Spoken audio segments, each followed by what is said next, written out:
All right, what's up, guys? VV back with another video. And in today's video, guys, number one, we're going to be all over the place. We got a real banger lined up for today. Let me tell you what we're going to be getting into. First of all, the entire focus of today's video is going to be me going over. I'm going to give you guys my first impressions of the 6 new leaders, playing them on the sim. Okay, guys? With that in mind, before I go any further, if you do not have the sim or you have not updated the sim, now's the time to do that, guys. If you do not have it, I will link in the comment section below a tutorial video on how to set it up. If you already have the sim, update your sim, guys. OP08 is finished in the West, or it's updated in the West, and OP09 is ready for the East. And I got to give a big shout out to Batsu and that whole team for even making this kind of, you know, how do I say it? You know, something like this available to the community, right? That's just incredible, guys.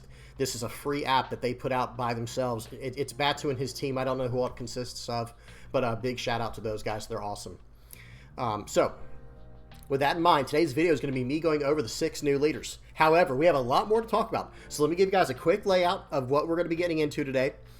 First things first, we're going to head back over to the lab. It's been a minute since we've done a lab on the channel, right, guys? Because we had an entire week's worth of previews. If you have not gotten caught up on excuse me, on all the OP09 previews, now's your time to do it, guys. Now's the time to do it because we're about to look at a lot of OP09 stuff in this video and going forward. Okay, guys, on this channel. So we're going to head over to the lab. We're going to check out a game of Red Yellow Sabo versus Enel. See what we can learn from that. That should be a lot of fun. Now, after that, after the lab, we're gonna look at some pictures from the pre-release that I went to. It was a 64-man pre-release. I got a lot of stuff to talk about. It was a very good time. We'll talk about that more as we get into it. Then after that, we're gonna head over to OnePieceTopDecks.com. We're gonna check out how the meta looks for the first 2 weeks of results coming in from the East, and it is very interesting, guys. That's all I can tell you. Hold on till we get there. Then finally, we're gonna head over to the sim. We're gonna check out 6 games of me trying out all of the 6 new leaders from OP09.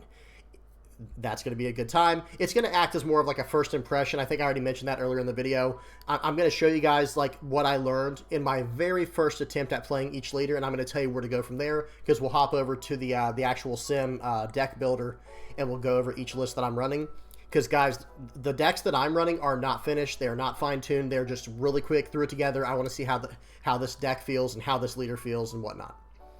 Okay, and that's it, guys. That's how we'll wrap things up. You know what you're getting into now. I will have everything time-stamped down in the general description, and I will have all relevant links and stuff like that in the comment section. Okay, guys? And as usual, if you have any comments, questions, or suggestions, please don't hesitate to put them in the comment section below. Okay, guys? All right, let's do this. Let's get into it. You know what you're getting into, guys. Okay, it would help if I move this leader thing. How awesome is that picture, guys? That Blackbeard picture. That is a really cool picture, or card art. Okay, first things first. We are in the lab now. For those who are not aware of what this portion of the video is, this is what we call the VV Lab.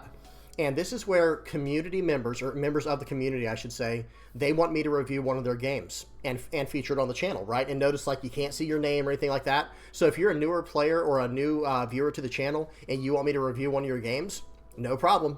All you have to do is record your game. A lot of people use OBS. Record your game, upload it to YouTube, and then put the link over on, excuse me, you'll have to go over...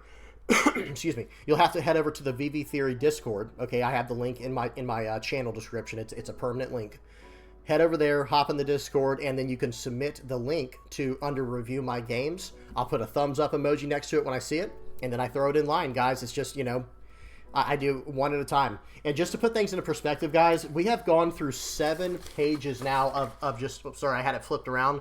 7 pages of these submissions. I'm almost done with like an entire 7 pages straight. Then I'm going to go back to the very first page. Let me show you guys and go to people's second games. You see how like there's like okay, I can't really show it, but anyway, there's like a second game on the right. Let me use my finger right here. Like that's the person. They see how they put 1 game and 2 games. The same user did. Well, when I'm done with every single person's, then I'm gonna go back and do everyone's 2nd and 3rd and 4th games and so on. Okay, so just know, hey, if you you know, if you're a new player and you want me to review your gameplay, you're actually only like I think like 7 or 8 games out So it would be 7 or 8 videos in the future, and then you'd be featured that quickly. Okay, so just give everybody a heads up if you're interested in that. Okay, now we can actually get into the game. Enough rambling. That was like a 5-minute intro, but hey guys, we're back to the normal swing of things.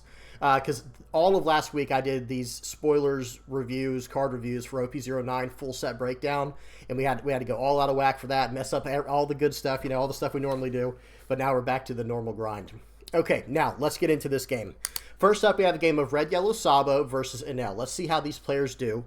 Volume is off. Let me make sure the speed is on 2x. It is, and we're good to go. Okay, here we go. So this looks like the Big Mom Pirates version of Red Yellow Sabo. That's a whole nother thing I have to talk about. Hang on, guys. I'm sorry. I almost forgot. I have a whole nother thing we need to talk about. I have a brand new version of Red Yellow Sabo coming out very soon.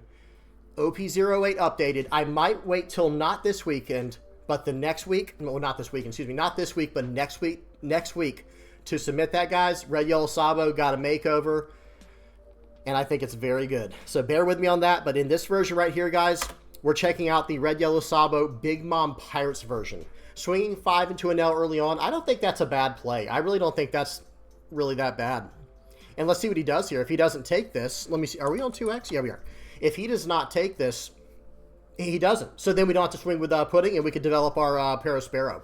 Very good. Swing for 9. We get a trigger. We'll take it every single time. The way to beat Enel is to go wide. If they attack into your face, take it every single time, guys, because they are running Gadatsu. In fact, if we don't have one right now, currently. Pause for a second. We don't have a Flampe in our hand or a Hiyori or something like that, but it would not even be the craziest thing in the world right now. Well, Hiyori's not a good example, but like Flampe could just take one of our life cards. Absolutely, because I don't want him popping my Parasparrow for free. But okay, we're going to swing for 6 here. It looks like we got a 4-Dawn follow-up, probably going to be Kikanojo. All right, guys. It looks like this Red Yellow Sabo player really knows what they're doing. The Enel player should be taking this. Okay, very good. Develop Kiku and pass. Beautiful. Absolutely perfect play. They can't attack our board. Like I said, the only thing that's unfortunate is they will be able to Gadatsu our Parasparrow if they even drew their Gadatsu. They don't always draw it, right, guys? They don't always draw their Gadatsu. Let's see what happens here. I'm going to swing in. So let's see what they do. They have 6 Dawn to play with. Wow. Okay, that was interesting. So they're running the 5-cost 6K Sabo, where you have to trash a card from your life to pop a 5 or less on the board. That's why they were so defensive early on. It makes a little more sense now. That was very unfortunate, but we did get to draw a card from that to our life. We got to gain a life from that because they popped our Kikanojo. Okay, they probably should have popped Sabo there, to be honest. Sanji. But hey, that's okay. That's not really a big deal. They got a bigger target off the board. But giving us a life is, you know, I guess it does make sense. But then again, maybe it doesn't because then they attacked into us. Who knows?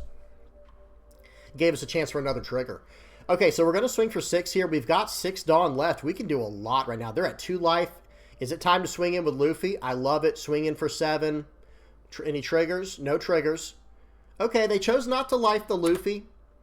Interesting. So choosing not to life the Luffy there is not like a misplay or something like that. It was a choice. They said, okay, you're going to be on 8 Dawn next turn. What do you want to put to my life? And I kind of like that. But I will say this. They were at 1 life after swinging in, right? Let me go backwards just a little bit, guys. I apologize. Let me see what happened. So we swung for 6 to start the turn off, and they 2K counter out, I believe. They 2K counter out. Then we drop down the Luffy and swing for 7. Here's where I kind of wish this turn would have gone. I wish we would have swung for 5 to follow up, because they're going to be on their 8 Dawn turn, right? They're going to start dropping their big boys, because that's all Enel has, right? that's literally all Enel has. So okay, we swing in for 5 here with the Parasparrow, which will kind of force them to 1K counter out, because if they don't, then we push our Luffy back to life and buff our Sanji and swing in for 7, and now that's a 7K, very easy to defend. I'm just saying that is one other option we could have done, because we can't play around Gadatsu for the Paro. They can just pop that anyway. And the thing is, we already see they're running Sabo, so who knows anyway, right? Like they clearly had to move something around in the deck to get Sabo in there, and we've already seen a Shirahoshi in their trash, so it makes me wonder, are they even running Gadatsu? Because that would be 12, potentially 12 5-cost characters. It's hard to say. Okay, but yeah, not lifing the Luffy's a little bit interesting there. I'm not totally against it, but at the same time, they are going to do it for us now. They're going to push it back for us, swing 5. Nice, we got a Kid and Killer. That's going to be massive. okay, for those who are not aware, like a 10 Dawn Kid and Killer turn is just double Kid and Killer turn is just devastating. And we have 2 other bodies on the board. I think we can end the game right here. I know that might sound crazy, but I think we can end the game. Let me see. We're going to be on 9 Dawn. So he forgot to click on Draw Dawn. That's what we're waiting on. He's trying to click his cards, I think, but it's not working. Yep, you got it. I see it like lighting up over here. I know you guys can't see it. This guy's probably like, why can't I use my Dawn? It's like, oh, okay, I didn't get my Dawn. So yeah, we've got 9 Dawn here. So, okay, I see loading up happening. Let's just talk about something real quick. If we just poke for 5 first, just a simple poke for 5, or poke for 6, I'm not opposed to swinging for 6. We could poke for 6 into that Sabo. I wouldn't, like with, I'm talking about with a Perospero, by the way, or our leader. Either one's fine. Actually, leader's better. I take that back. Leader is literally just better. Swinging 6 into either face or Sabo. I feel like we have game in our grasp right now. They only have 1 life. We can go Kid and Killer. So we have 5 attacks this turn. One's going to be a 5K, the other's going to be a 6K, and then it's going to be 3 7Ks. And they can't even hit some of our targets because of how, you know, how we can move stuff around. But let's see what they choose to do in this situation. What I was saying is not the only way to play this turn out. Okay, it looks like they're going to load up 4 and swing 9. Okay, I would have preferred 10 or just 8. So it ends up being a 2K there. Very nice. Okay, let's see what happens now. Kid and Killer. Are we just going to gobble this card up? Swing 7, swing 8 into 6. I like the 8 into 6. Look at all those 1Ks we just got. That is incredible. Now just light that card and swing into it with what's his name, Perospero. And this is where we should have, like I said, I feel like we actually should have only swung 8 into it the first time. But who knows? I think either way it's going to come out to be about the same. They lose it. We have 3 life. They have 1. They have 2 cards. We have like 8. I didn't count. It's like 7. All right, Yamato, sure. That's another reason why we can't just sit on the Yamato, or excuse me, on the Sanji all game. They will find a way to get rid of the little 3 and 4 cost cards. Okay, 7 Lin is absolutely incredible, guys. There's really no downside to it in this kind of matchup. Okay, swing for, well, we can't really, hang on. It looks like we're thinking about doing something here. Yeah, just in turn. I like that better. Protect your card. He uses Raigo, but okay. You know, we're not too upset about that, right? Get the Perospero out, and now we're going to be able to set up lethal this turn, potentially. Okay, this is going to be a really nice turn. Let's see what happens. Draw a card, pause. We're going to talk about this turn before I don't know what he's going to do, but I'm going to tell you what I would do. So we've got 10 Dawn. We have 1 body on the board that's relevant with the Perospero for attacking. We could use the pudding as well. That is possible, but I would focus on 3 relevant attacks here, because let's just be honest, their hand is probably a ace, a Katakuri, and another Yamato, or something equivalent to that. We saw them fully counter out all 2Ks, all 1Ks, so he had nothing left to defend his Sabo. So my turn right here would be a 7K attack to start, and then I would go from there. It would be 7K with my Kid and Killer, because I want to get that value immediately and go from there. So it'd be swing 7. Actually, hang on. Let's do the math. We'll have 6 Dawn left after that. So we could go 2 and 2, and then we have 2 left over. So actually, we could probably go for 8, 9. It would be like 8, 10, 10 or something like that. So we probably could actually go like 9, 9, 9. Is that right? Hang on. Is that right, guys? If we have 4 Dawn we play out, put 4 on Lear. Yeah, so I think that would be not 3 9s, and that should go through. The only thing that would be able to save him are triggers. Let's see what he gets. And let's see what he does. I don't know what he's going to do here. Okay.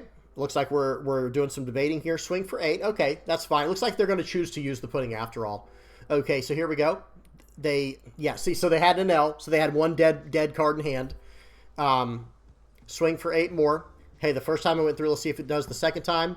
There's nothing he can do here, Beige. That's not going to save you, bud. Put this down. Life that card. Excellent. Swing for 9. We'll take it every single time. Whoops, I went back to the beginning. Sorry, guys. I hit play or something. Let's go back to where it was. Hopefully it lets us. Okay. Right here. So we're going to swing for, this ends up being swing for 9, and he does not have it. Let me see where it says, there we go.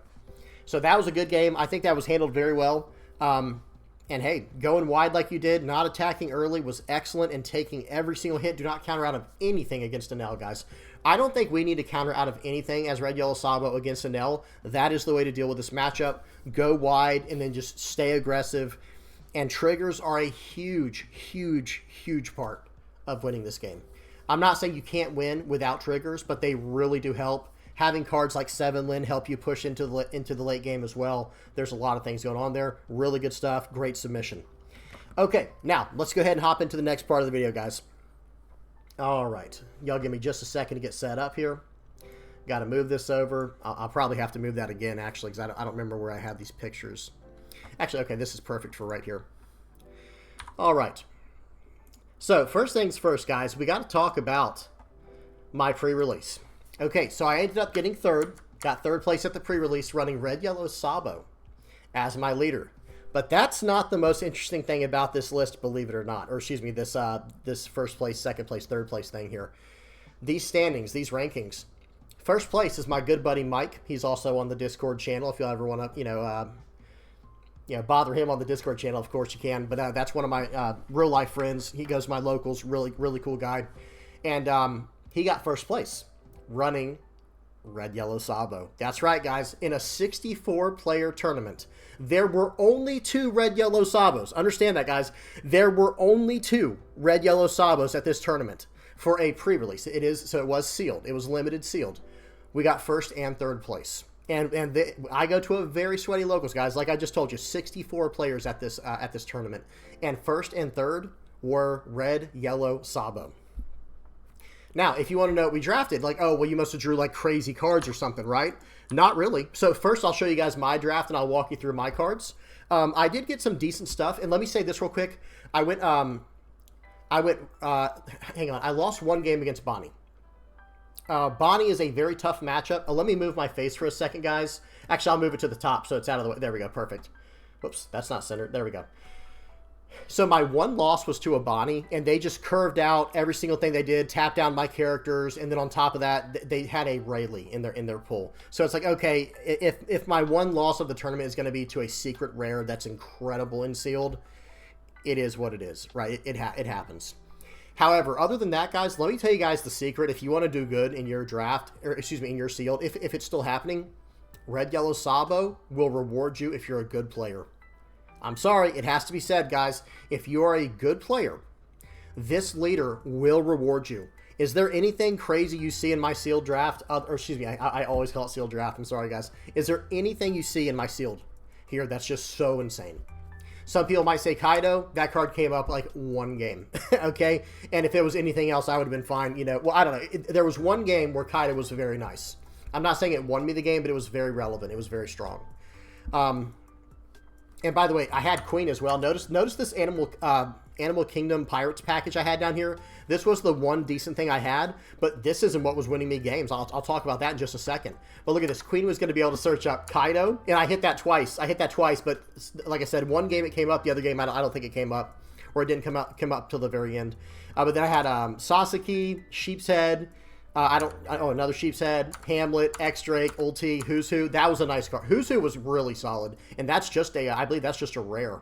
And then Basil Hawkins, and then I had one other one. It's a 4-cost King over here, or Albert, whatever his name is. Y'all see down here at the bottom left.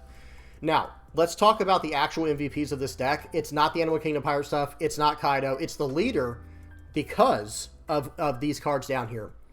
My 4-cost, 3-cost, and 5-cost characters, all these guys you see on the left of my screen, and the Parasparrow, of course, those are the MVPs.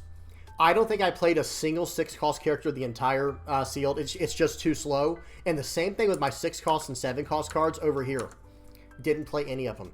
That's not what Red Yellow Sabo does. It's just not. It's just not what he does. Speaking of that, let's talk about, like, tactically, like, what should happen in a sealed.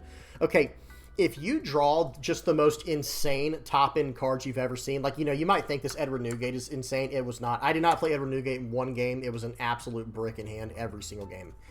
But if you, how do I say this?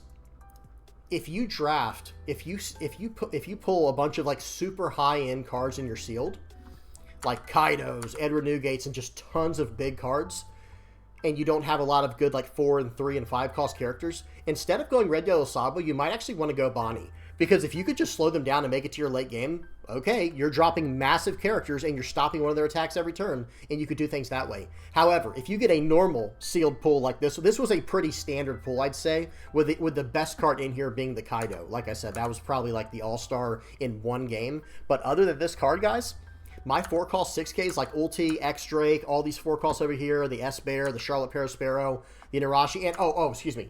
And the real MVPs were Neko Mamushi and this guy Dalton. I think his name's Dalton back here because they have Rush. Well, Neko Mamushi has situational Rush, like where, in other words, if your opponent has 7 or more rested cards, that includes Dawn, leaders, and characters, or stages if they have stages, he can have Rush if they have 7 or more altogether rested. Well, guys, in Sabo, that's pretty nasty because I can okay, he's a 5-cost 6K for 7 Dawn. Excuse me, 7 Dawn technically.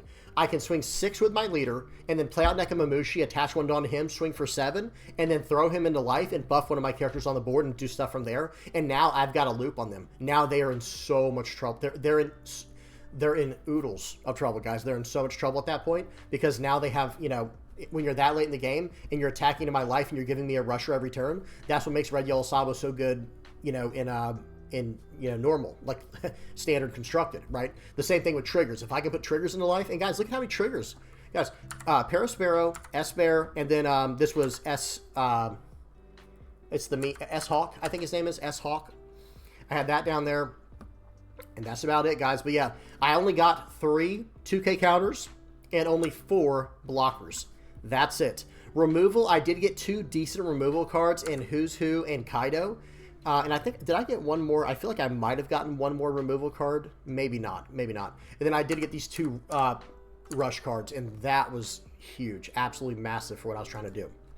Now, whoops, I did not mean to zoom in. Let's go ahead and get out of full screen here. Now let's go ahead and take a look at Mike's list. This is the list that got first place, guys. Gosh, I hate how it does that. Okay, there we go. This list is probably even worse than mine. Okay, and that's no offense to my buddy Mike. Obviously, he just, you don't get to control what your pulls are. You know what I mean? You don't get to choose what comes out of your packs. But I will say there are 3 cards we really, actually, excuse me, 4. There are 4 cards we really need to talk about on here that just helped him seal out games that he probably should have lost. Number 1 is Electrical Luna. Electrical Luna, absolutely. I watched him win 1 game with Electrical Luna. It was nasty. The guy had his entire board sideways, and it's like, okay, he's going to lose next turn now.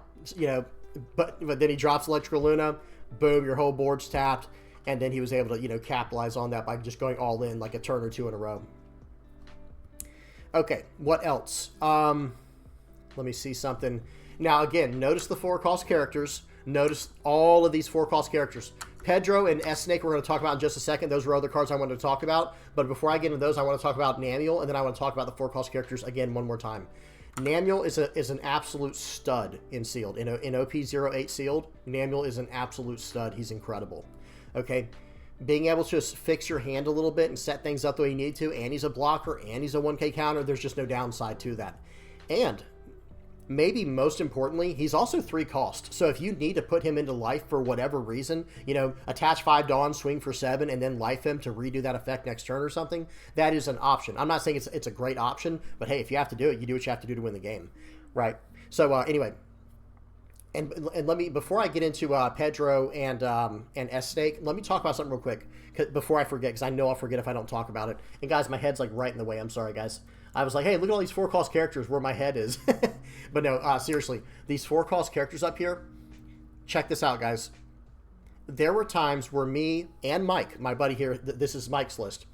There were times where we would not play out the 7-cost character on a 7 or 8 Dawn turn, or even a 9 Dawn turn. And instead, you know what? I'll just develop 2 4-cost bodies. Because with Red Yellow Sabo, that's actually the most relevant thing. Because remember, we're going to be able to swing with those next turn, life one, buff the other. Now they're protected on the board. So understand that, guys. Please do understand that. If you're thinking about, let me move my head picture down just a little bit. There we go.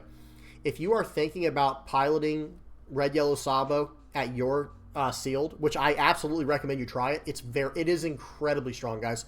Like I said, let's go back to the front here. There were only, let me go back out. There we go. There were only 2 red yellow Sabos at a 64-player tournament, and both of them got top 3. Yes, me and Mike are both like very solid players, not trying to brag or toot my own horn or something. I'm just saying, you can ask me and you can ask him. Red yellow Sabo absolutely carried us across the finish line. It was a good time. Okay, now let me finish out on this list real quick, and we can keep going forward. We'll check out the meta from the East. Pedro, this card for sealed seems absolutely incredible. You can, I believe it's you can rest down on KO. He's a 4-cost 5K blocker with a 1K counter, and then he has an on KO. I believe it's you can KO a 5 or less, and then also or hit one of their Dawn, like maybe Rest of Dawn or something like that. Well, those are both relevant. Like both of those matter, right? And here's the thing. Okay, here's what's so nice about Pedro. He's not even a blocker in this deck, but he kind of is at the same time. Because it's like, okay, I'm going to play it on a 4-cost 5K. Your turn, they swing. All right, just take it, whatever. Now, next turn, I'm going to play it out another, you know, I'll buff something or do whatever I have to do and get something to life, like one of these S-Snakes we'll talk about in a minute. And guess what? Pedro's a 7K, and he's going sideways, guys. Pedro's going sideways for 7 at their face. And now, if you KO him, he has extra value. If you can even KO him. Because that's a 7,000 power character now on their turn as well. It's until the start of your next turn. So absolutely incredible. And then, like I said, if they choose to try to go all in and KO him, okay, well, I'll just rest down your Dawn now, or I'll just KO your character. It seems really, really powerful. And then last but not least is S-Snake. Guys, being able to lock down cards with this and then putting it straight into life, or attacking with it on the next turn and then putting it into life to shut down another character. It has so much mileage, guys. S-Snake is an incredible pull, and he got the alt art too, which looks amazing. That looks so awesome. But if you can pull this card, guys, if you can pull cards like what you're seeing on the screen here, these aren't, notice none of these are SRs except the S-Snake. The only SR that you see in all of this list here, other than the 10-cost Newgate, which, like I said, sure, run it, I guess. Maybe it'll come in handy like later. But the only SR in this entire deck list is literally S-Snake. And then when you look at mine, whoops, I keep doing that, I keep zooming in. And you look at mine, the only SR that I had is the one that I told you, the Kaido. And like I said, that wasn't exactly what was winning me games. And the same thing with Newgate. Like I said, I don't think I played the Newgate at all, guys. It is what it is. All right, that's it. That's enough of that. That was a lot of fun. If you guys got any questions about that, either hit me up in the comment section below or in the Discord. Okay.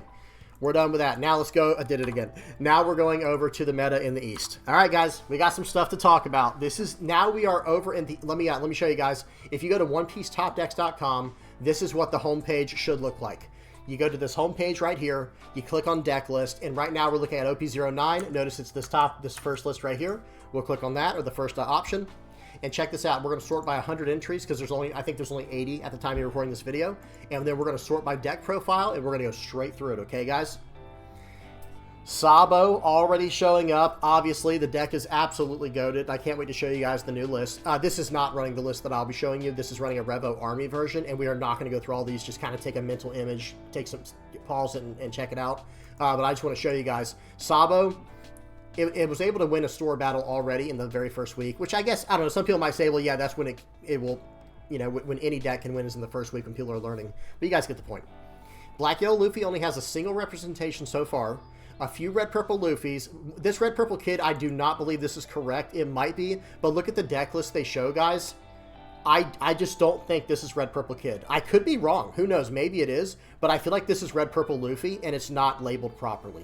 You guys tell me what y'all think in the comment section below, but it has none of the new red purple law support or anything. So I couldn't imagine this is actually red purple law, or excuse me, red purple kid. Excuse me, I keep doing that. I think this is red purple Luffy instead. But again, you guys tell me what y'all think in the comment section below. Okay. Or if you just know it is for sure, by all means, say it. All right, now, looks like Shanks is going to be pretty decent, guys. I had a feeling. I think I mentioned this, guys. If I'm not mistaken, I did mention this leader. I said he is probably going to be very, very good. And yeah, he is. We're not going to click on all these lists. I'll click on the best one, or like what looks like the best one. Shop Event 8-1, Shop Event 8-1. We'll check out these two really fast, just kind of blast through them. I'm not using this deck list. I think it's probably very good, obviously, but I just threw a deck list together real fast. But check out what they're running here, guys. Guys, it's all you know, Shanks red-haired pirates. It's all red-haired pirates with a few additions, like the two Rayleighs. These two Rayleigh cards seem so good in this deck, guys. We'll talk about that later. And then it is running 4 Otamas and 2 Makinos. That's it. Everything else is red-haired pirates. Every single other card is, oh, excuse me, other than Dragon. I almost forgot Dragon. And, of course, Uda's technically not red-haired pirates, but she searches them. So you know how that goes. Okay, and then we'll look at one more. Let me see. Was it this one I clicked on? Whoops, that was the one we already clicked on. And then we'll look at this one. And then we'll move on. Okay, this one's running 2 Namis. It is running the 4 of the vanilla 5 cost 7K dudes from Red Hair Pirates. And then it's running two Bad Manners Kit Course, and that's it. So very similar list. Oh, they are running the Edward Newgates. Was the other list? I don't think the other list was. Hang on a second, guys. We do got to check this one real quick. This one was not. So this one was not running the 7 cost Newgate. We'll have to see what happens, guys. No one knows what the best deck list is yet. Actually, here's a flagship. Sorry, guys. We'll look at one more. We'll look at one more, then we'll keep going. I love this. All the new information on here. Looking at all the new different decks. Okay, I was gonna say, how have we not seen even a single Goldie Roger? But who knows? People might not own them yet because this is a secret rare. It is harder to get, and this is just the first 2 weeks of results from the East. Roundtable is very interesting. That's very, very interesting. But hey, I mean, you can combo Roundtable with, well, I don't know what. I guess on the next turn you can combo with something like a Newgate, maybe. Oh, I bet I know that this is probably, guys. This, in combination with this, is probably going to be used to deal with Blackbeard. You get down your Edward Newgate, you know, say go. They get down their Blackbeard, and you go, okay, Roundtable, pop. Now we can keep going about our normal, you know, scheduled program, right? Really good stuff there. This new Shanks is going to show up a lot, guys. You might want to get used to this card. It's very powerful, and everything else looks about the same. We will revisit this later, of course, guys. Like I said, I will try to dedicate a video to every single one of the new leaders, like their actual own individual leader, or their own individual video, but we're just kind of looking through them for now. One Nico Robin, we will at least click on this and kind of surf through it a little bit. Okay, pause wherever you need to read what you need to for this. But here's the whole, is this 51 cards? It is. This is all 51 cards. Very interesting. It has to be very heavy on triggers because that's just how the leader's ramp works. Good stuff there. We got one, we'll go back to Purple Black Luffy in a second. We got one entry for Lim, and it looks pretty straightforward. This is surprising to me. This card here, because I don't see any ways to go backwards in Dawn, and you're actually going to be ramping Dawn, right? I guess technically Gamma Knife. I guess this is your one Dawn -1. I don't know. The Sanji's a little weird to me, but who knows? I'm not saying it's a bad card, just very interesting. Zoro in this deck seems like it's going to be potentially very, very strong. If they can ramp to this on like turn 4, and then say go, and then the next turn, if you didn't KO at on that very next turn, the following turn, guess what? They're going to drop down Nico Robin. Actually, this list isn't even running Nico Robin. That is so weird, because I believe Nico Robin can protect your cards, gives them like where they cannot be KO'd. But hey, either way, this guy got first place at a store battle, or excuse me, second place. This list got second place. It went 6-2 in a 3v3, so not bad at a 96 player tournament. Really good stuff. Okay, what else? Oh, Purple Black Luffy. We'll look at this real quick. Did we look at all the yeah. Sorry, I'm talking to myself right now, guys. Bear with me. We looked at Nico Robin. Let's look at the biggest one. Here we go. 6-0 at this one. We'll check out this Purple Black Luffy list real quick just to see how things are going. I get Sanji in this list because hey man, you drop down the big boy right here, and then you're going all the way back down to 0, back up to 2. Back up to 3, and then you can play him next turn and still have some other options. Yeah, I think this list looks pretty straightforward. I think this one's very similar to what I'm running. I'm just not running the Trafalgar Laws or the Gecko Morias yet. I still have to work those in. Like I said, the deck you'll see that I'm running today, I'm not finished with my list at all yet. Okay, we'll look at one Buggy list. The GOAT, right? Absolute goated Buggy list, I'm sure. Wow, they're running the Big Boy Kaido. And this is not cross-guild, so you can't cheat it out with this effect, unfortunately.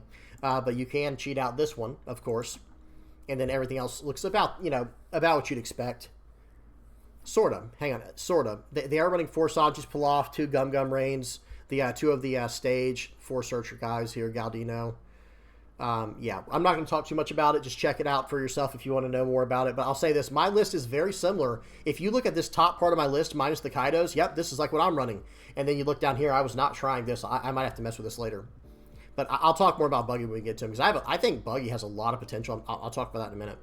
Okay, then we'll check out Blackbeard. A lot of first place finishes already for Blackbeard. Actually, not too many. Not too many. We'll check out this 5-0 flagship right here. Okay, I think this is what everybody would expect. This is a great 2K counter for Blackbeard. Pause and read it if you don't know what it does. And everything else is just straight up Blackbeard Pirates. Nothing too crazy to talk about here. But this is, yeah, this is a 51 card list. They are not running, dang, I can't remember her name, but Katarina or something like that. The card that can get Banish, Blocker, or Double Attack. I thought that card was really good. Oh, well, we'll mess with it later. Okay, then from there, we got some Lucci decks. We got some Foxy Pirates showing up, going 4-0 at a store battle. Bonnie, Boa, Yamato, Reiju, Purple Luffy. And look at how diverse this meta is, guys. This is crazy. That's what I love about the beginning of a new meta. The beginning of a new meta is so amazing. Okay, then we got Bello Betty showing up, 4-0. Rebecca, this one went 5-0 in a 3v3. Incredible. Nami, 3 different Namis, as to be expected. You know, people do really like that deck, guys. And then 4 Smokers. Check this out. We will check out the 5-0 flagship Smoker real quick. Borsellino. Yeah, very, very straightforward Navy list. Very, very straightforward Navy list with Gecko, Moria support, and a little bit of CP support as well. Awesome. And then last but not least, we got Doffy. I think this was also to be expected. We'll check out this 8-0 list at a 3v3. Let's see if they've got any secret tech in here. They don't. It's just all good stuff from OP08.5. This is a straight up OP08.5 list, guys, that's doing well in OP09. So, hey, guys, if you picked this leader right here, Doffy, and you're starting to build him now, or you have him built and you're just waiting for more cards to come out for OP08.5, you're good to go. You're set. You're set. So, really good stuff there.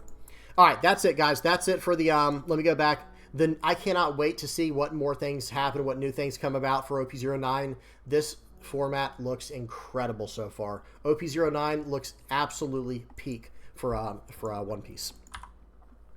Now, let's hop over to the sim. That was some good stuff there. We got to go to the sim now. We got to check out some games on here of me playing the new leaders. I'm just in alphabetical order. I think we got Blackbeard, Buggy. Let me see, guys. I actually have it over here. Yeah, it's going to be Blackbeard, Buggy, Lim, Purple Black Luffy, Purple Yellow Nico, and then Shanks. Okay, and of course I have everything timestamped where you can just kind of jump around to where you want to. Okay, volume's off, speed is on 2x. Now I'm going to give you guys my opinion. Let me hit play now. I'm going to give you guys my opinion on what I think of these new leaders. Man, it looks like it's going so slow. I guess I'm going fast today, like fast motion. Instead of slow motion, I'm in fast motion. All right, I'm playing against Shanks, so this should be a decent test of how this deck will do. Now, one thing I do want to mention, I think I'm about to play out the searcher here just to get going on that. One thing I want to mention real quick. Bear with me if I make a lot of mistakes or if my opponents make mistakes. This just came out on the sim, especially when I recorded this. It had come out that day or that night, whatever it was. Okay, guys, so, you know, bear with me. If I make any big play mistakes, just say it in the comment section below, like, hey, I think what you could have done was this, or blah, blah, blah, right? And if my opponent makes mistakes, you know, be nice to them as well, guys. This is us using the cards for the first time. We're bound to make mistakes. None of us are perfect. They're going to swing 2 into my 1K at Searcher. I'm going to let it go. They're going to swing 5. I'm going to take that. That might have been a little bit greedy taking that, but at the same time, guys, after this turn, I'm ready to make it where he cannot use any more on-play effects. So I'm going to swing 6 and a 2 here. This thing should not survive. This shouldn't even be a question. Yeah, just let it go. Play out the Jesus Burgess. You know, the Jesus Burgess, however you say that. I'm just going to call him Burgess from now on, guys. I don't know how to say his name. Because I don't know if it's pronounced, because I don't watch the anime, I don't know if it's pronounced Jesus or Jesus. Because, you know, it kind of depends on how it's, you know, the language, I guess, where you're from. Okay, so here we go. Swing for 9 into 5. Yep, sure, I'll take it. We get the event. Very good. I'm going to go ahead and get this guy. So that guy just got Doc Q. He can rest and KO a 1 or less. Okay, he can rest, activate main to pop a 1 or less, and he has on KO draw a card. So that's, you know, that card's actually very good. I'm not gonna lie, that card's actually very good. All right, so let's see what we have to do here. So the really crappy part right now is that card I just moused over. That card, what's his name? Let me put this on. Lucky Roo. That card can pop a 6,000 power character or less based on their base power. So, like, I can't even get around that with this guy Burgess. But he lets it go. I'm like, okay. And he did minus 1,000 power to my leader. Sure, maybe he's thinking I'll miss it or something. I will rest my Van Augur here to drop this guy down. And then I'll play out this Doc Q guy, and I'll pop the card. We'll just get that guy right out of the way and not worry about it. And that's one thing, excuse me, one thing you have to really realize about Blackbeard is you're trying to manage your hand so that they don't get any on-play effects, because you can't benefit from on-play effects. So, in other words, you need to make it where your opponent can't benefit from them either. And yes, you're going to go down one card from hand every single turn, and that is brutal. Let me tell you right now, like, notice I have 5 cards in hand. They have what? 8? I counted real quick. I think it's 7 or 8. They have 8 cards in hand. Okay, so they do minus 3,000, minus 3,000. They're going to pop my guy here. Let's see what they decide to do. Now, they can't use it on play effect, so they're probably going to have to attack into him. Or maybe make some type of activate main effect if they're running Whitebeard, but that's Yasop. Okay, there is no on play there. He's going to swing 8 and a 7. Yeah, you got it, dude. He's gone. All right, here we go. I'm running Laboon in my deck, guys, because, hey, rest that. Minus 4, and Doc Q is going to pop that guy. And remember what I was saying, guys. If they decide they want to attack in, I should have done that first. I should have attacked first to see if he messes up, you know, his ordering. But, hey, it's all right. We're going to use... I like this Katarina character because I just give blocker. All right, your turn. You can't attack into my Laboon. You can't on-play KO it. I just trashed one of my cards from hand to give my leader, you know, or excuse me, to turn off their leader's effect for the turn. Or excuse me, to turn on off all of their on-play effects. So, but hey, that card there plays right around it. He should have gone for my face there. I mean, excuse me, he should have gone for my board, because I will gladly block out of that right there, right? I mean, I would gladly block out of his second pause. He should have gone for my board, because whenever he attacks me, he gives me another card to use for my leader's effect. Or if he really wanted to do that play he just did, he should have swung 5 into my character first, and then 12 with his other character to eat up whatever he wanted. All right, here we go. This part's real fun. This part's really fun where I can just start dropping Blackbeards non-stop, right? So nullify the leader. That character can't attack. Now we're going to swing for 5, and it's your turn. Guys, Blackbeard is so oppressive. He is super, super oppressive. All right, let's see what they do here. I think I'm going to give that card blocker. I'm going to trash a card for the turn. It's going to be Jack, because I don't have any use for him right now. And your turn. You know, honestly, as long as they can't KO my guy, Doc Q, I can pop any character in the game right now. Do y'all see that? With an Ice Age and my Laboon, I can pop a 10 or less with Doc Q. Because like I said, he has activate main, rest his character, and pop a 1 or less. And then he has on KO draw a card. So, I mean, he's just... I don't know. I think that card's very good. Okay, so they're going to play out that... Now, that card does get around what I'm trying to do. But, hey, he can't swing with his character this turn. His character cannot swing this turn, guys. Understand that. Because of Blackbeard's effect. He swings in for 6. I'm going to block out. My turn. Okay. And it looks like... I don't know why his... I'm trying to think if that's correct. Should his character be nullified on my turn as well? That might be something they still have to work out in the system, because I think it's until the beginning of my next turn that character's nullified. I'm not sure. I'm not sure. Okay, we're going to swing in there. That card's gone. And hey, I will say that they miscalculated there, and probably because I should be at minus 1,000 and then minus 1,000 more from their leader effect. We'll chalk that up to whatever. But I will say this, guys, that character was not going to survive. It stinks the way that happened. And one thing I do want to say is what I would have done otherwise is played out my 10 cost Blackbeard. Okay, the correct play there would have been to play out 10 cost Blackbeard to turn off the Shanks' effect and make it where the leader can't use theirs. Right? So then I could have just very easily taken that card out. That was a simple play mistake on both of our parts. He miscalculated. I missequenced. That was just a total disaster. We were talking in the chat for a minute there. Like on the sidebar, there's like right where my face is, there's a text area where you can chat with your opponent. And we were talking about it for a second there. That's all that's going on right now. Sorry, guys. There's not much after that. That's a play mistake that was so severe it's going to cost him the game regardless, right? He's in a really bad situation. But the game's not over. I will say that right now, guys. The game is not over. Okay, I'm just waiting for him. He's just kind of venting. You know how it is. You know, you make a play mistake and you just want to talk about it for a second. That's where he's at right now. I'm just waiting for I'm waiting for him to pass back priority, whatever's going on. Okay.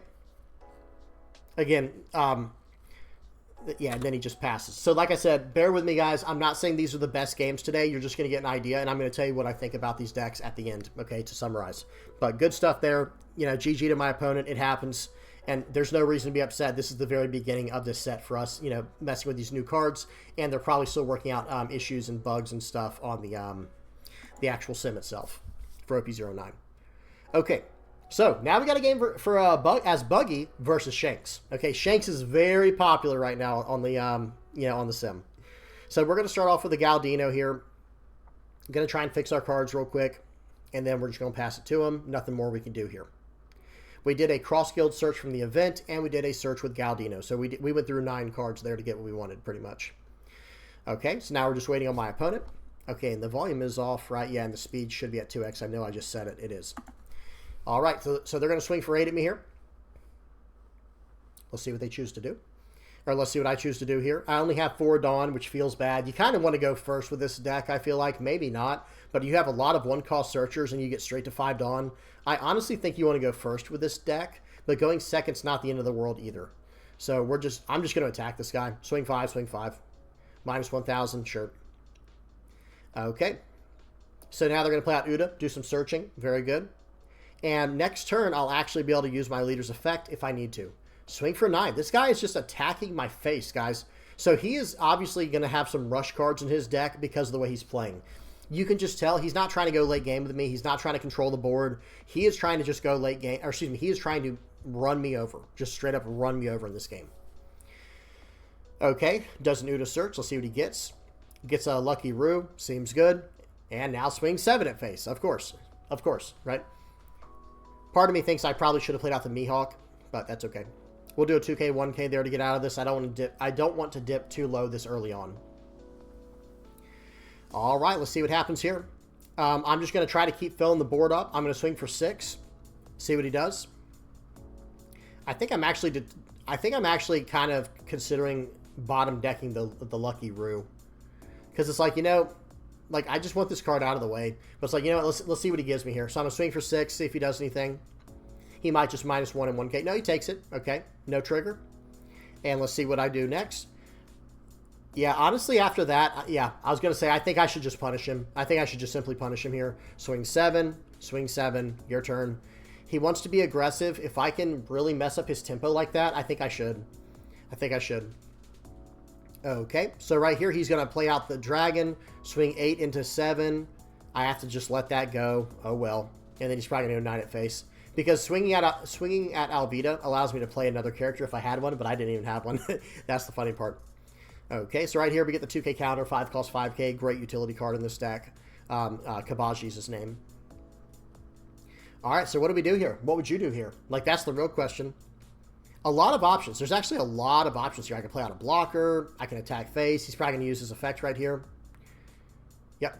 So I'm going to swing for 6. So swing 5. He uses his leader effect. I'm going to swing 6. He's got to give me a 2K or a life.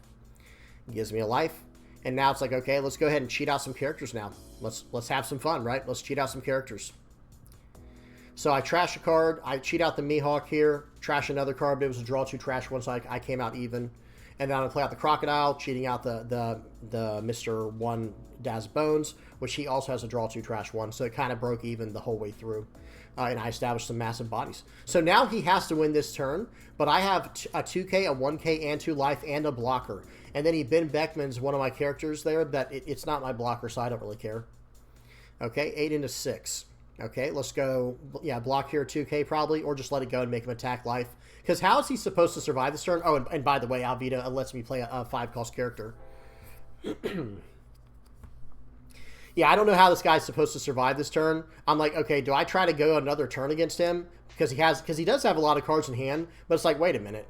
There's no way, right? There's no way. I could go 3 9s right now and he'd probably win me the game. So right here, I'm just like, okay, I'm doing the math. I know everyone's probably like, bro, how did you not figure this out? So I swing for 5 here. He gives me the -1 there. So now I'm gonna get a 2K, 1K out of hand, bare minimum, and then I was gonna load up everything else. I was gonna go 12-12.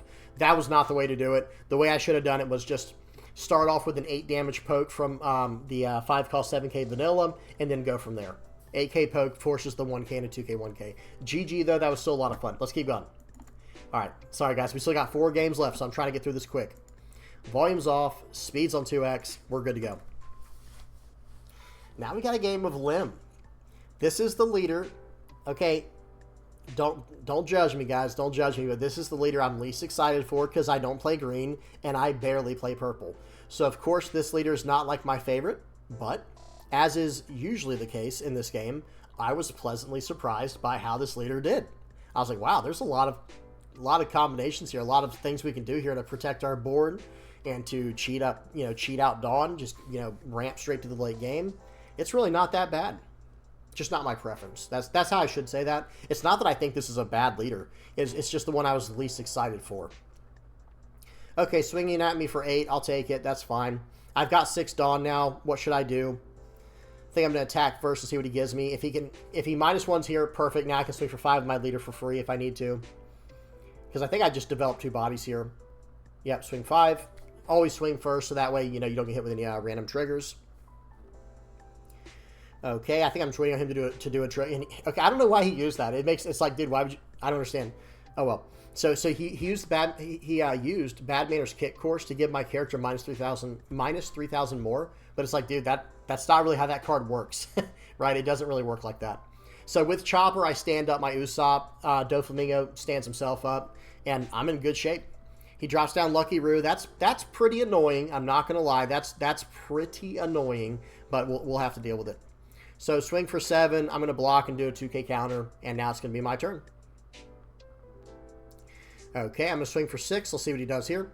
-1. Probably 1K counter out or 2K. All right. Just waiting on my opponent now.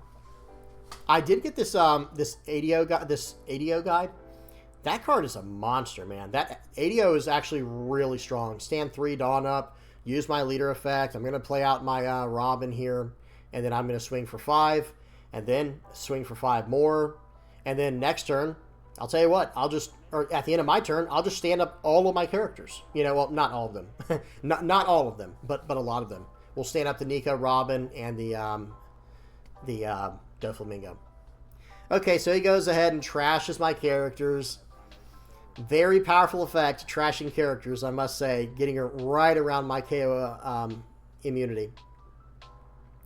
Okay, so right here, I have to swing with my little characters first because Lucky Roo can just pop my guys.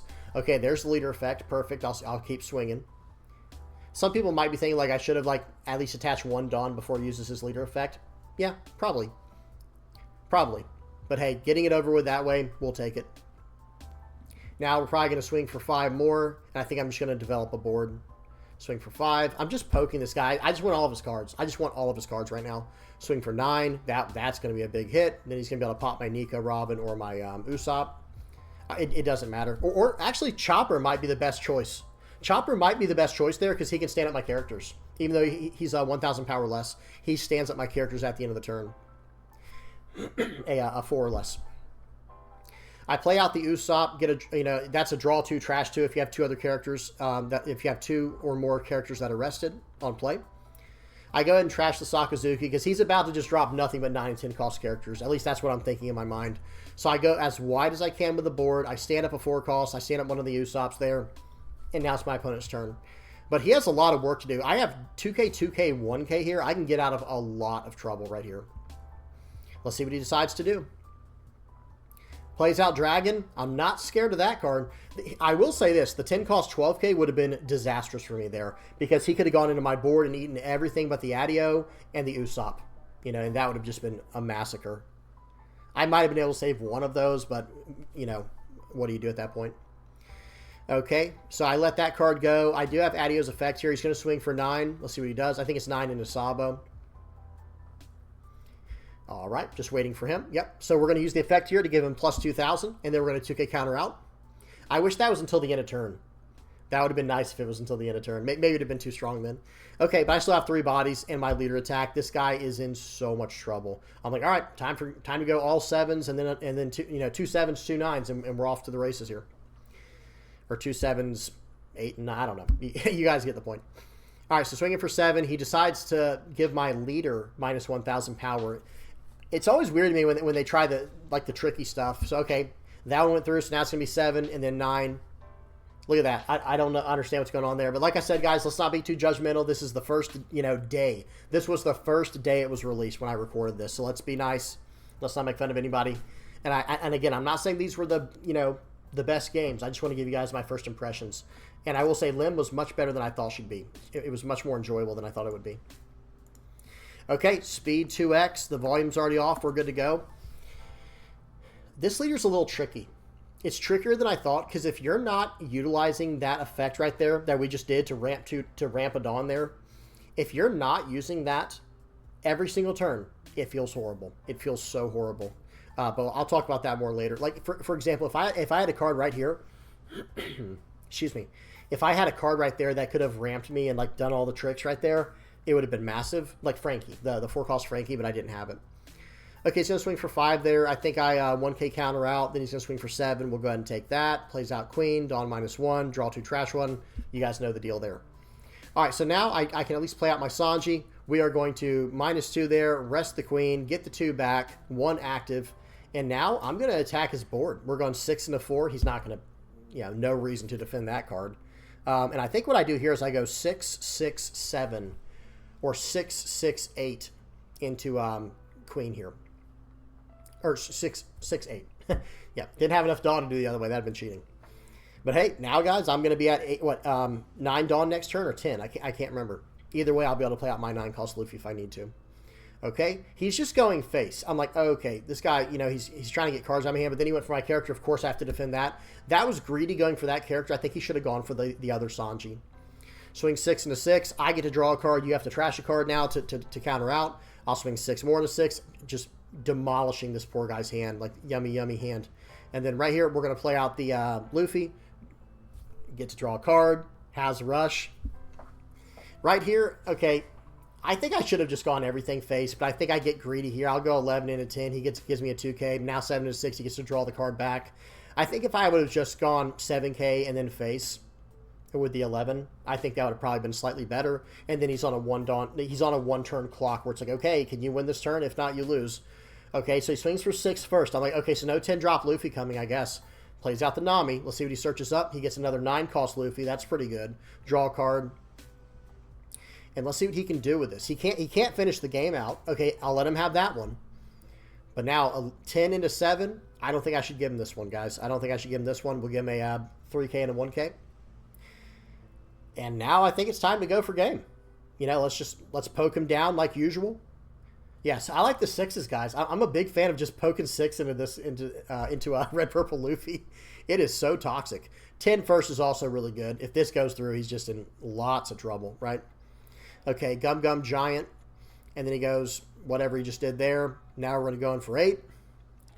And then we're going to go all in for whatever else is left if this goes through. If it doesn't go through, then we have to keep poking the bear. All right? We'll see what he does here. I'm like, I really feel like I could win this game. Sometimes you're like, can I win this? I'm pretty sure I can. So we'll go for 8 here.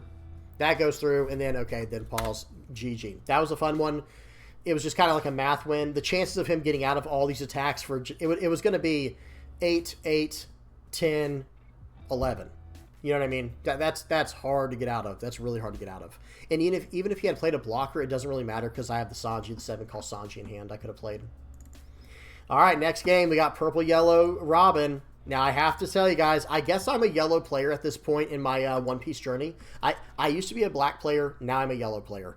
I play red-yellow Sanji, or Sabo. I play, I really enjoyed Nico Robin. Guys, this game is nasty. Wait till y'all see this. Hang on. Speed 2x, we're good to go.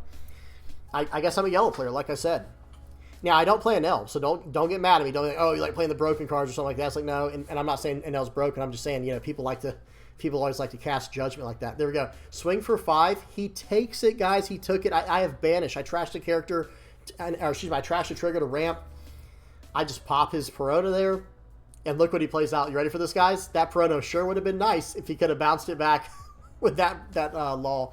Really, really powerful, guys. Really powerful. Okay, going to swing for 5 with Banish again, trashing a card from my hand. I'm not going to trash the Nico Robin. I thought about it. He has to counter out or it's going to the trash. That Nico Robin card, the 6-cost character, insanely good. Insanely good, guys. Really, really strong. All right, 10 into 5. We got to let him have it. Oh, what's this? A trigger. Oh, man. I'll be darned. You know, I'll be gosh darned. But no, seriously, guys, jokes aside, I build this deck. Let me pause it for a second. I'm building this deck like pretty much purple, yellow, R-long. That's kind of my approach to it. We'll see what the best route is. Who knows what the best route is currently. The deck just became live. But, man, going the purple, yellow, R-long route has been pretty good. I think I'm like 40 triggers or something in this list. We'll look at the end. All right, 7 with Banish. I don't have to use my effect anymore because I'll be on 10 Dawn next turn. They take it. Swing for 6. I hope they 2K counter. Yep. Okay. Their turn. They don't even have anything on the board, guys. We've been wiping stuff off the board. Okay, he hits me with a Gravity Blade Raging Tiger. No, 1K, 1K. We're going for lethal this turn or something close to it. We will swing for... I'm trying to do the math right now. It's like, okay, I think I should swing for 6. 2K. Swing for 5. He'll probably take this, not thinking about it. Like, okay, I'll live one more turn, right? No. You will not live one more turn. We're coming in for 10. Good stuff there. Oh, he actually couldn't protect himself from it. It looks like the card he drew for the turn was Crocodile. So, man, that was just unfortunate. And in our life, we had Linlin and Nekomamushi. Again, don't take too much from these games. Just know, guys, Purple, Yellow, Nico, Robin might be my favorite leader from OP09 when I thought it was actually going to be Shanks or Purple, Black, Luffy. Absolutely loved Nico, Robin. Loved it. All right, last but not least, guys, we got to end off with the GOAT, you know, Shanks here. All right, so I got to ship that back. That's a horrible hand. Whoops, let me go 2x speed real quick. Yeah, that hand was trash. That hand was dog water. We had to send it back. And then we got both. I run 2 Gold D Rogers. There they are. Found them. Got both of them. And that's not really a good thing at this point in the game. Okay, so he swings in there. I hit him with a Red Hawk, popping his guy. Sequencing is everything, guys. I mean, that technically was not a sequencing error because he wanted to get the extra Dawn off there. Let me pause for a second. He wanted to play out the Bon Carré for 4 and then attach the new Dawn to his leader to swing for 6 to get around my leader effect. But that was a gamble going into 2 unrested Dawn, 2 active Dawn against a red deck. And I know a lot of people probably aren't going to run the Red Hawk. It might not be the way to go. But guys, the tricks you can do with this deck with a card like Red Hawk, why not? It becomes your turn 1 play if you don't get Uda, if you're going second. All right, here we go. I play out Bonk Punch. I'm trying that card out. Watch what I draw to. This is so annoying, this game. I remember this game. Take it. And then for the turn, I think I actually draw the monkey. Yeah, monster. Yeah, that's so unfortunate. Because the amount of tempo you can generate with a card like that is insane. Okay, swinging 6 into 5 here. I don't know if I even want to swing yet with my characters. I might just want to. I might just want to develop the board, make him attack into my life where I can use my leader effect most optimally. Okay, so for those who are not aware how Magellan works, by the way, Magellan has a on KO to make your opponent. I wish I could have paused it in time. His on KO is on opponent's turn only. So, there we go. Paused it. Opponent's turn, when this character is KO'd, your opponent returns 2 of their Dawn cards on the field to their Dawn deck. So, guys, Lucky Roo is kind of a hard counter to Magellan, as random as that is. I mean, you still lose the Dawn for the on-play effect, but that's a pretty nice interaction if you think about it, guys. Okay, they're going to ramp a Dawn, play out Kaido, pop my Bonk Punch, swing for 5. I'm gonna push that down, and then they swing for 10. I have to take it. And, yeah, right here, guys, I make a huge play mistake. This was just like a... Or, no, it's not this turn, is it? Hang on. I think it is this turn. Yeah, I'm pretty sure it is this turn.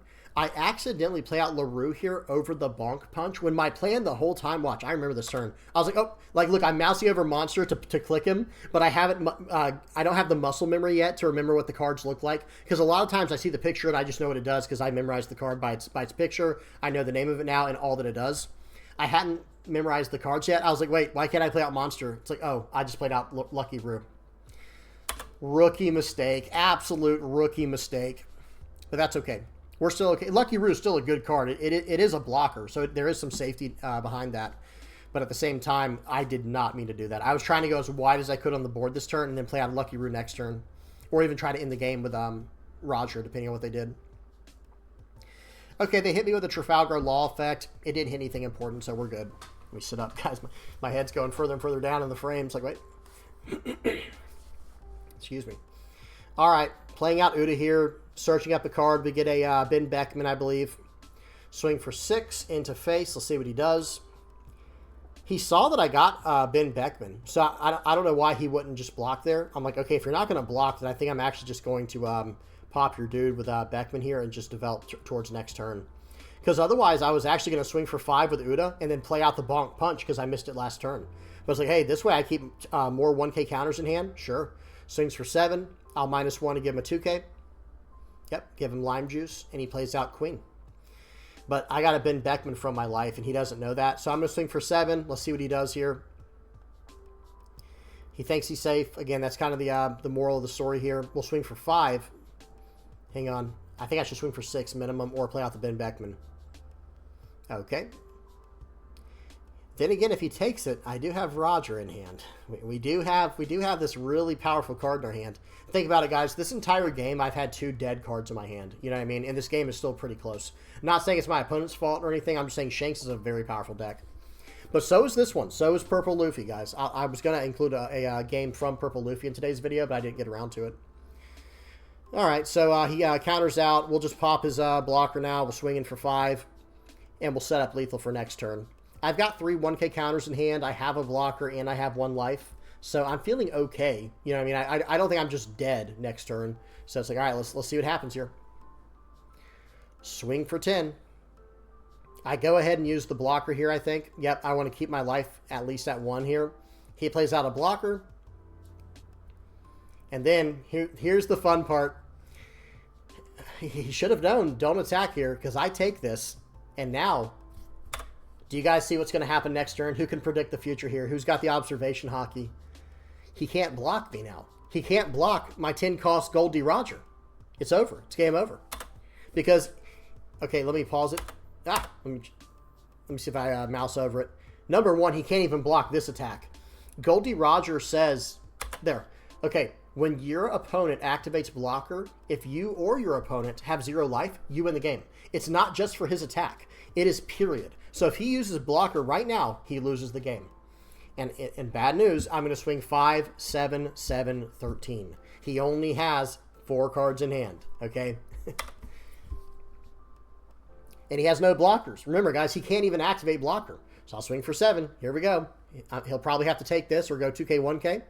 But it doesn't matter because then he can't block the next one. And then he can't block. There's no way he can block out of 13. You know, or counter out. There's no way he can counter out of 13. So I think it's all starting to dawn on him here. Like, wait a minute. So I just can't get it. Yeah, and he just leaves because he realizes that it's over. Okay, let's blast through these deck lists real quick, guys. This video has gone on way longer than I thought it would. I'm just going to go right in alphabetical order again.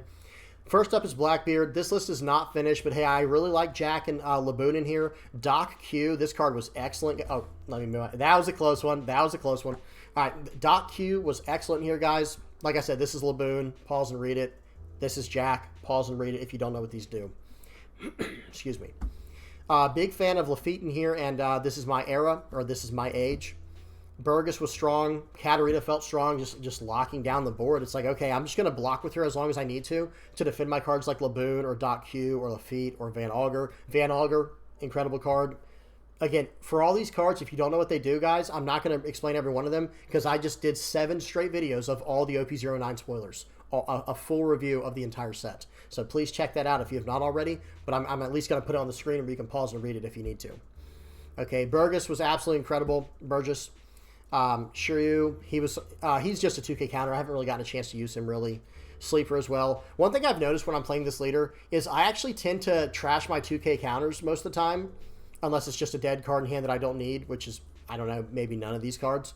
The 2K counters are like, okay, wait a minute. I'm using an on-play effect here to lock my opponent down, okay, so they can use no on-play effects. So it's like, okay, I know they can't attack enemy this turn, well, unless it's a red deck. So it's like, I'll just trash a 2K counter. So that way, when they do attack enemy with their leader, like without anything else, they can't really, like, you know, hopefully, guys, hang on. I messed up that entire train of logic there, guys. Bear with me. What I'm trying to say is this. When they play out a character, they're not getting any special value. So I'm, like, trashing a 2K counter because that has, like, potential value for me to shut down their value, right? And that's what felt best for me personally. Now, if I had like 3 of the same card in my hand, like 3 Katarinas in hand, sure, I'll trash one of those for the effect. But other than that, it just kind of, I don't know. It felt very natural for me to trash these 2K counters, Shiryu and Stronger in my most, in my most current, play testing. I gotta take a swig of water real quick, guys. Bear with me for a second. I'm gonna mute myself just 1 second.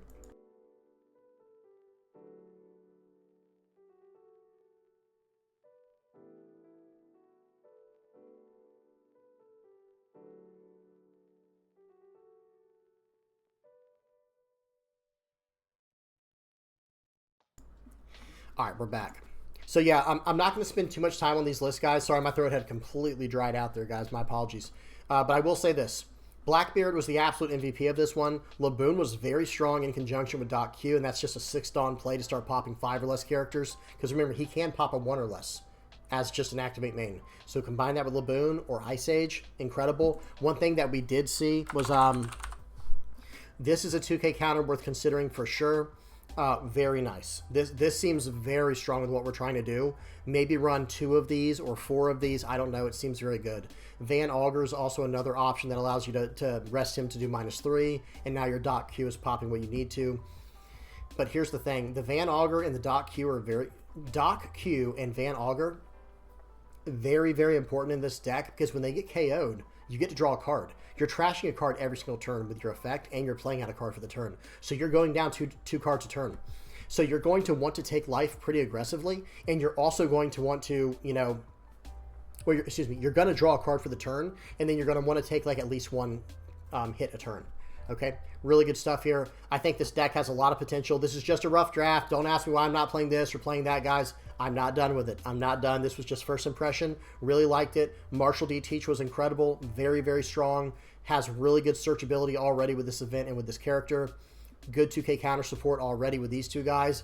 And then Burgess and Devon, or Devon, Katarina, Devon, Devon, whatever her name is. Really good stuff here. All right, let's keep going. Next up, we got Buggy. So I was running 4 of the special Muggy Ball, but it just didn't come up. Oh well, it is what it is. I'm going to have to make some adjustments to this list, but it felt pretty strong at first. Okay, I am running the Moji, but not the 2-cost guy that he can play out. I'm just running this as a searchable 2K counter and a 5-cost body. That's it. I don't care about the little blocker, because here's the thing. If I'm not filling up my board, where's Buggy at? Oh, there it is. If I'm not filling out my board with 5-cost characters, then it doesn't matter to me, because I eventually want to get to a point in the game where I can drop this guy down and get some serious value from him. Okay, that is very, very important. So yeah, good stuff there though. Really good stuff. This character is really interesting in the way he's built, but at the same time, it does have its problems. Let me just say that right now. It does have its problems where if you can't fill out your board with these 5-cost guys, you're in lots and lots of trouble. And that's one more thing I want to add. I want to add more targets for Alvida to the list, and I just don't think there are many. Let me bring up 5 for a second for blue. Check out that awesome little loading animation. Looks so good. Yeah, I'm running the... hang on. Where is... Yeah, okay. I was going to say, am I not running Kabaji? But no, he's in here. And that's actually kind of all we have currently for Alvida, because Alvida can only play out a cross-guild type that costs 5 or less. So... yeah, I don't think cross guild's pretty new to what we're doing. It's a type they just introduced recently. So you only have the Alvidas, the Kabajis, the Mojis, and the Mr. 1 Dazbones. This card's in here. I don't know what this card is, guys. It's not translated yet. It's probably a promo. But yeah, so this is all we can fit in right now. But I really do like Alvida. I just wish there were more 5-cost cards that we could snag with it. But yeah. The Muggy Ball I've not got to try out yet, but I think it's going to be pretty good for just pushing back cards early on, so I can make it into the mid and late game, so I can start dropping nothing but 5-cost characters. Mihawk, solid. Crocodile, solid. And then Buggy does what he does.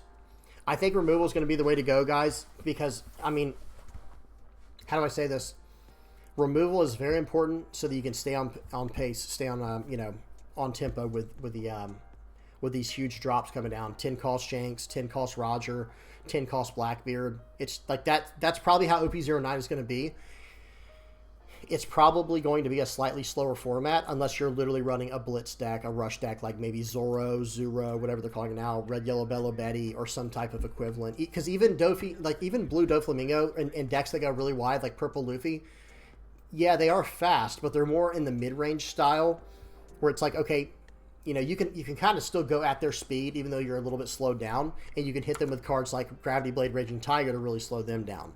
But against these decks that are going super tall, you know, you have to have some kind of answer. But the aggro decks, honestly, like I said, I wouldn't really consider, I don't know.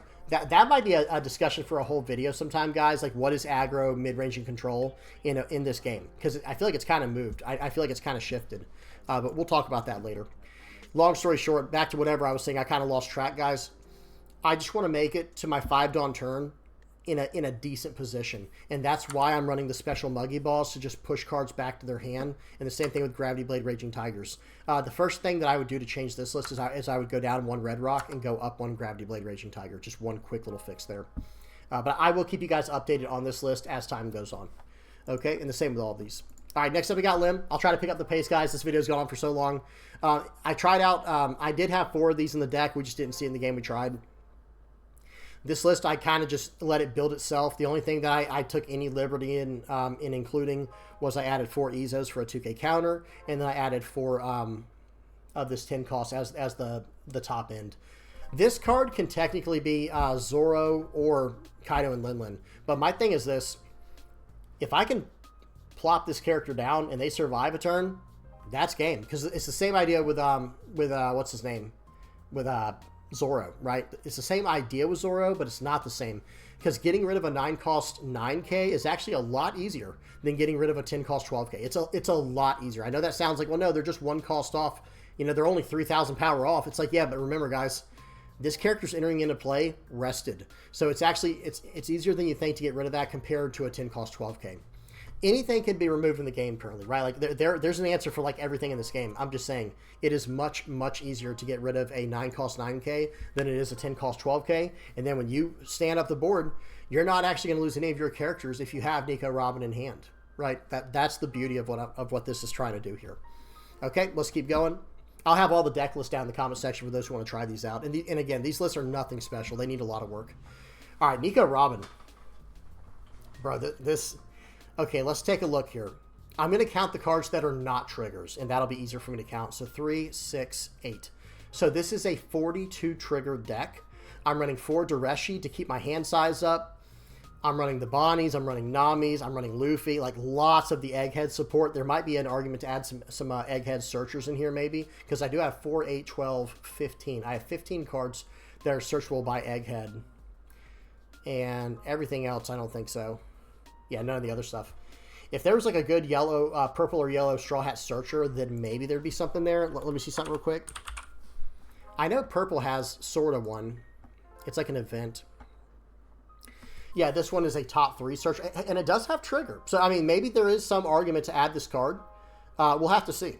But guys, this is a look at the top 3 cards of your deck, reveal up to 1 Straw Hat, Kid Pirates, or Heart Pirates type card, and add it to your hand, then place the rest at the bottom of your deck in any order. Trigger, activate, main. So yeah, that might be okay. That could be a serious improvement to the deck. We'll have to do some testing and see. At that rate, though, what would we take out? That becomes the question. I don't know. Maybe we take out something like the Charlotte Linlins because that's not searchable for what that did, and it doesn't have a trigger. It doesn't have a counter. It's just kind of a. I mean, it's not a bad card though. This card's very strong, especially on tempo. We'll have to see. We'll have to do some testing for sure. Yeah, and we're running 4 Jory Bonnies, 4 Satori, so there are some cards that we cannot snag with it. We'll have to figure it out later.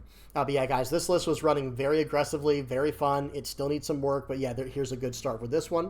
All right, let's keep going, guys. Like I said, I don't know why I call this one Psychic. Okay. Oh, this is the purple Luffy one. Sorry, this is the purple black one. So here's the list I was running. I was least happy with how this one came out. I need to make some more adjustments, but it's at least going in the right path, I feel like. Okay, like just looking at all these lists, I feel like the Blackbeard Pirates one kind of built itself. Lim as well. Nico, Robin, maybe not. Maybe I just play enough yellow to know what to put in there. Buggy, still, they're very limited in their options, so it kind of built itself as well, even though it's not incredible. But when it comes to Purple Black Luffy, there are so many things that can happen here. It seems like it builds itself, but it's like, but okay, you built it without Gecko Moria, or you built it without this or without that. So I think this still needs a lot of work, but hey, the list is very fun, that's for sure. And, you know, has a lot of potential. I'll say that much right now. It has a lot of potential. But yeah, here's this one. Again, if y'all want to try these, I will have these linked in the comment section below, but just know they're not finished. They're not perfect. Just understand that. Okay, then last but not least, we have Shanks. Shanks, I think this one kind of builds itself too. I'm going to be honest. I run the Red Force stage. I know some people aren't. I'm running 4 of these along with 4 of the Rayleigh blocker where I can cycle them out of my hand if I need to. It would probably be nice to have like 1 or 2 more cycle cards in here, but for the time being, I think this card's fine. So Red Force, for those who don't know, it's a stage, cost 2, activate main, rest it. This leader, and if your leader's Red Hood Pirates, give up to one of your opponent's characters minus 1,000 power during this turn. So like, if you're using this, and one thing I will say right now, hang on, I gotta, we gotta bring this card up because I do think he should go in the list. I absolutely think this card should be in the list. If I were to make any immediate improvements, this card would go in the list. I would probably get rid of the Bonk Punch combo, the Bonk Punch plus Monster thing. It's kind of cool. Something else can go here, though. Something else probably more meaningful can go here. I will say that. I think Rayleigh has some potential here, especially comboing it with the Red Force and things like that. And maybe actually I could probably go down to 1 or 2 Red Force cards and go up. That's probably the first thing I would do is this right here, actually. That's probably the very first thing I would do is go down 2 Red Force, go up to Newgate. And honestly, the list felt kind of good. I need to put more playtesting into this card to see if it's actually worth running or not, because I didn't see a lot of people running this. I guess some people find it to be like maybe too gimmicky, but my thoughts on it are this. I'm running 4 of this Rayleigh, so if I can, you know, if I'm playing against a normal, competent opponent, then this on-play effect is always going to be active. Draw 2, trash 1. Perfect. I'll just trash the card I don't need from this if I don't need it, you know. We'll see. We'll see what happens. And after getting 2 Goldie Rogers in my hand, I might go down to 1. This might just become a one-of in every red deck, you know what I mean? Unless you're trying something very specific. All right, I'm done, guys. My throat's like completely beat right now. I've been talking for an hour and a half straight now almost. Hope you guys enjoyed. Please do not forget to like and subscribe. Let's throw up the Patreon. Wait, that is, sorry, not throw up. Let's put up the Patreon page real quick. The playmats first. Thank you to everybody who supports the channel. It means so much to me, guys. The channel's been really growing like crazy. Big shout out to the VV Pirates playmat supporters as well. Hope you're enjoying your playmat. Those came out really cool. And what else? We got one more, the patron page. Big shout out to all the patrons, all the people that help this channel out just by donating, trying to help me, you know, keep things going, keep the channel rocking and rolling. All right, I'm done. Hope you guys enjoyed. Please do not forget to like and subscribe. If you have any comments, questions, or suggestions, please do not hesitate. Please, you know, put them down in the comment section below. And yeah, until next time, guys. Peace.